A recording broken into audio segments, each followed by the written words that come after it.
Real-Time 1960s presents Evening Report, a complete roundup of today's news with Joe Rubenstein.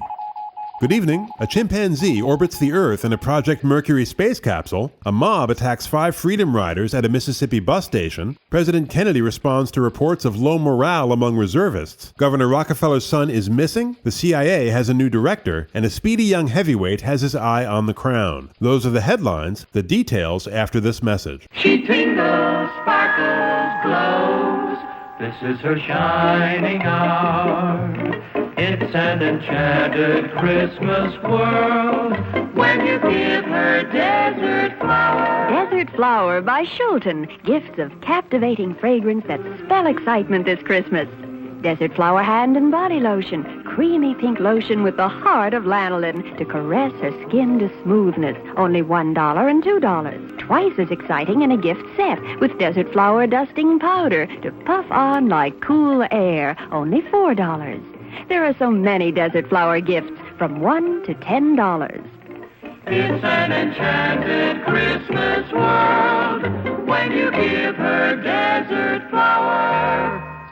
A chimpanzee named Enos flew 2 orbits around the Earth today in a Project Mercury space capsule at a speed of 17,500 miles per hour. The 37-pound animal, who'd completed over 1,200 hours of training, was recovered from the ocean at 10:35 a.m., about 250 miles south of Bermuda. The doctors who examined Enos said that he was, quote, excitable but in good shape, unquote. In Washington, White House Press Secretary Pierre Salinger handed President Kennedy a note midway through the president's press conference, informing him of the accomplishment. I guess this chimpanzee who was flying in space took off at 10:08. He reports that everything is perfect and working well. Following today's flight, NASA announced that the first human astronaut from this country to make an orbital space flight will be 40-year-old Marine Colonel John Glenn Jr. early next year. The sending of an animal into orbit before a human replicates the Soviet approach from earlier this year. In the Jim Crow stronghold of Macomb, Mississippi today, a dozen whites shouting "Kill 'em! Kill 'em!" assaulted 5 Negro Freedom Riders, 3 male and 2 female, within and outside of a Greyhound bus station. One of the male riders was tossed repeatedly in the air, then kicked and beaten after he struck the pavement. The riders escaped their attackers in 2 taxis and a truck and were driven to safety at a nearby Negro hotel. In Washington, Attorney General Robert F. Kennedy denounced the attack, stating, quote, "The matter will be vigorously pursued. Only a relatively small number of people were responsible for this inexcusable violence. We are certain that the vast majority of the people of Macomb, as in other parts of the country, deplore the incident," unquote. In the state capital of Jackson, a sampling of local opinion seems to indicate that resentment of the Freedom Riders is on the rise. How do you feel about the Freedom Riders coming to Mississippi in the first place? Well, I think they should have stayed where they was at and just trying to stir up trouble. That's all it is. They should have stayed where they belong. I don't think none of us like it. I mean, I just think we ought to have open season on all of them. What do you mean by open season? Well, just to chase them all out. Well, I don't know. I mean, it's not going to last too long before the people down here get a little antagonized with it, and they're going to take it into their own hands. I mean. Medgar Evers, the NAACP's field secretary in Mississippi, spoke this week at a public meeting there about the situation for Negroes in his home state. Here in Mississippi, all of you know that your tax dollar and mine is taken from us, not because we give it willingly, but it's taken from us unwillingly, and it's given to the Citizens Council, it's given to the Sovereignty Commission at the rate of $4,500 a month. This money is given to keep you and I second-class citizens here in this great country. Why do I say that? I say it because you and I are helping to pay to keep my 3 children and the other children who are home, who hope one day to grow up in a democracy free from strife, free from discrimination, free from segregation. The Congress of Racial Equality, which sponsors the Freedom Riders, is now sending its national chairman, Charles Oldham, to Mississippi to assist in desegregation efforts there. This week, Mr. Oldham predicted that steady pressure would force a change in Mississippi. The more people that come in, the more people that make a protest against their policies, if you continue this thing and it builds up till the jails are full, then they will have to do something. You have to remember that the Freedom Riders, that the only crimes they have committed is for the Negroes to go to a white waiting room Been there about a minute and a half. They're hustled out the other side, put in the paddy wagon, taken to jail. And if you have 500 or 600 or 1,000 people that come to Mississippi and receive this treatment, I think that Mississippi is going to have to change. At his press conference today, President Kennedy addressed reports of low morale among military reservists. The reason we called these men is that there is a direct clash of interest in a major area, which is Berlin and West Germany. There also is increased tension in Vietnam. When we came into office, we did not feel that there was sufficient strength in our conventional forces. While we rely on our nuclear weapons, we also, as I said, want to have a choice between humiliation and a Holocaust. These men who may be serving in a very cold and windy camp in Fort Lewis in Washington, therefore, are rendering the same kind of service to our country that an airplane standing on a 15-minute alert at a SAC base in Omaha is rendering. We call them in order to prevent a war, not to fight a war. And if our efforts to hold the peace should fail, then, of course, they would be used in a more direct way. And therefore, I would hope that any serviceman who is sitting in a camp, however unsatisfactory it may be, and I know how unsatisfactory it is, will recognize that he is contributing to the security of his family in a most direct way. We're going to get them out as quickly as we can, but they are doing a service, and I hope they recognize it, and I hope that all of us who are in a position to communicate will explain to them and to their families how important their service is today.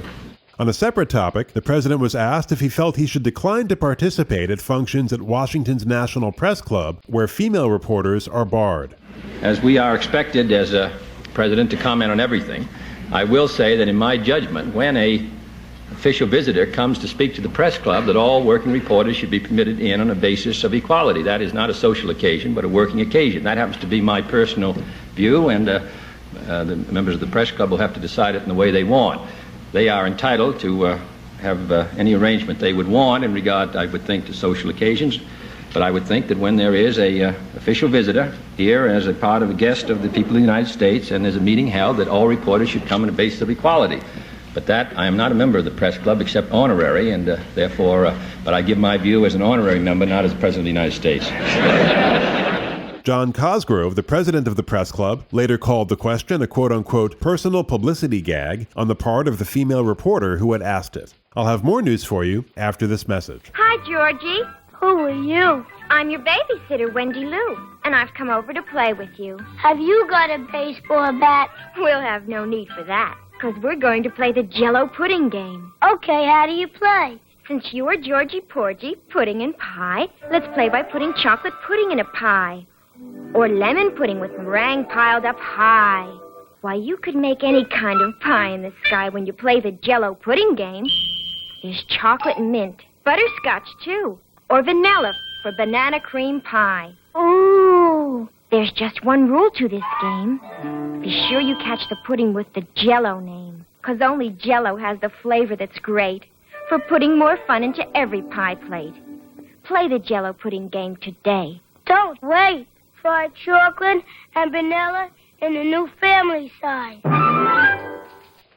New York Governor Nelson Rockefeller continues to express hopes that his son Michael will be found alive in the jungles of Dutch New Guinea. But the governor, who's been actively participating in rescue efforts there, returned home today with no positive results. Mr. Rockefeller's 23-year-old son traveled to New Guinea last March to join a Harvard University anthropological expedition and then stayed on to study native art. 10 days ago, Michael's rescued companion reported last seeing him swimming from their capsized boat toward shore through shark-infested waters, held afloat only by 2 empty gasoline cans. The boat at that time was an estimated 14 miles from shore. At New York's Idlewild Airport this evening, Governor Rockefeller spoke to reporters about his youngest son in terms that sounded like a eulogy. Mr. Rockefeller, appearing tired and drawn, said, quote, "Even as a little boy, Michael was aware of people, their feelings, their thoughts. He always loved people and was loved by people. He had tremendous enthusiasm and drive. He loved the beauty of life, the beauty of art and nature and sculpture," unquote. Following these remarks, Governor Rockefeller asked the assembled reporters if there were any questions. The newsmen stood in respectful silence as the governor left and entered his car for the trip home.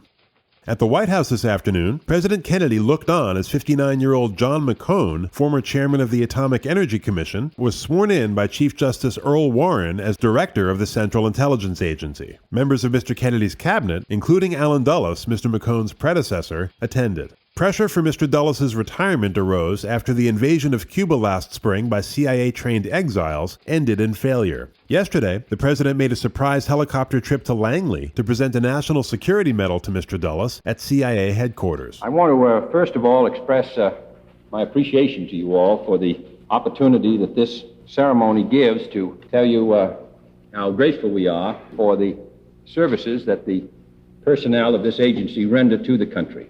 Your successes are unheralded. Your failures are trumpeted. I sometimes have that feeling myself about but I'm sure you realize that how important is your work and how in the long sweep of history how significant your efforts will be judged. I know of no other American in the history of this country who has served in 7 administrations of 7 presidents, varying from party to party, from point of view to point of view, from problem to problem, and yet at the end of each administration, each president of the United States has paid tribute to his service and also has counted Allen Dulles as their friend. I regard Allen Dulles as an almost unique figure in our country. I know of no man who brings a greater sense of personal commitment to his work, and therefore I was most gratified when we were permitted today to come out to this agency to present this award to him in your presence. Sports after this brief message. This is Pat Boone. In case of enemy attack, you must know your warning signals. A steady blast of 3 to 5 minutes means tune your radio dial to 640 or 1240. A 3-minute wavering tone or a series of short blasts, take cover immediately. In Louisville tonight, 19-year-old Cassius Clay fulfilled his own prediction by stopping Willie Bezmanoff in the 7th round of their scheduled 10-round heavyweight fight. When Bezmanoff appeared ready to go in the 5th, Clay backed off, circling and tossing jabs through the 6th before finally making good on his prediction in the 7th. No single punch of Clay's did major damage, but the constant barrage opened cuts around Bezmanoff's eye in the 4th before dropping him to the canvas in the 7th, at which point referee Don Asbury stopped the fight. Afterward, Bezmanoff seemed mostly unimpressed, stating that while Clay had a tricky style and was plenty fast, quote, he's not anything compared to the big boys, unquote. The German-born veteran declared that Sonny Liston, who knocked him out 2 years ago, was the best heavyweight around, adding, quote, Liston was the only man I was ever afraid of. He was an animal. I hit him with everything I had, and he only laughed at me, unquote. Clay, for his part, seems undaunted by Liston or anyone else, vowing that he will wear the crown before turning 21. When a reporter suggested tonight that it was bad form and dangerous to coast for a round in order to fulfill a prediction, Clay indicated that he didn't care. The Olympic gold medal winner now sports a perfect record of 10-0. And that, for this evening, completes our look at the latest news. Thank you for joining us, and have a great day tomorrow. This has been your Evening Report, a roundup of the latest news with Joe Rubenstein.